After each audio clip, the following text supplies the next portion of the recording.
The Sagrada Familia is a church in Barcelona which the design of was taken over by Gaudi in 1883. That's Antoni Gaudis. He was an architect and a designer who took a lot of forms from nature, which you can see in the building, how free-flowing it is, and also once we go inside you'll see the structure and how it is inspired by natural form. Gaudi was also very integral in the Art Nouveau movement in Barcelona and Spain, and he's very influential there. He still is very influential. The sculptures and architectures on both sides of the basilica vary, showing different styles. I can only touch on here the significance of this building. You really do need to research it, and it is definitely worth seeing. You do need to book tickets ahead of time though, because they do only let a certain number of people in at certain times. This is the side we initially entered, which has a lot of the sculptures you'd expect in a church or a temple or a basilica, but there is different aspects to it. There is one side that has windows, and then the main area which is just covered in sculptures. It is simply magnificent and incredibly large. You can't imagine it till you see it. And then there are little surprises there, like that little bit up there with the flowers. On the other side there's a set of balls on top of the building, which are quite pretty to look at in the light and actually have mosaic work on them. The immediate view when you enter the Sagrada Familia is of giant wheat sheaths. You can see where Gaudi took his inspiration from nature in the shape of the columns and also the shape on the ceilings, which are reminiscent of flowers or shells. The basilica itself is quite intimidating, and you can imagine how many people were awed by the power of God walking into this building many years ago. The windows and the walls surrounding the basilica vary in different colours and patterns, which are beautiful. When the lights shine through them, it's very, very atmospheric. And you can see with the shapes in the windows that they would have been considered very modern at the time, and yet they still bring forth images of nature in the different changing colours and shapes.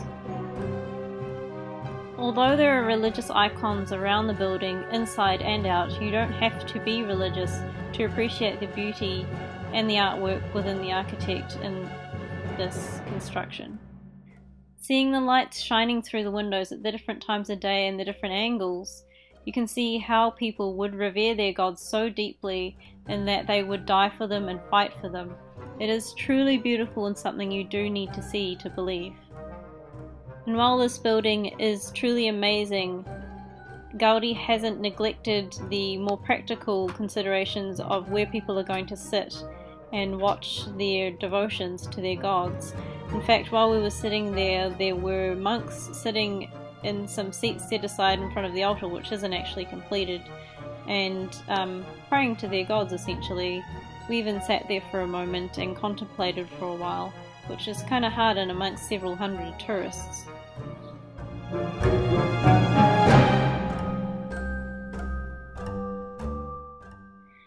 Here you can see some of the spiral staircases which have been inspired by forms in nature, perhaps by the inside of shells, the spirals moving down. You can see similar aspects in some of the facades he built on other buildings, as well as the other famous building, La Pedrera. I didn't pronounce that quite correctly, but I am trying.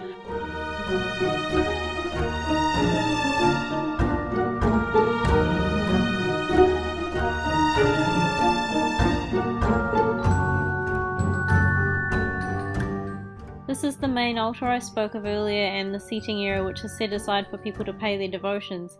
You can see that there are actually walls set up where they are still continuing construction. I'm not entirely sure how long it's supposed to take for them to finish, but with great things like this, as you know, they can take a lot of time, so who knows when this great basilica will actually be completed.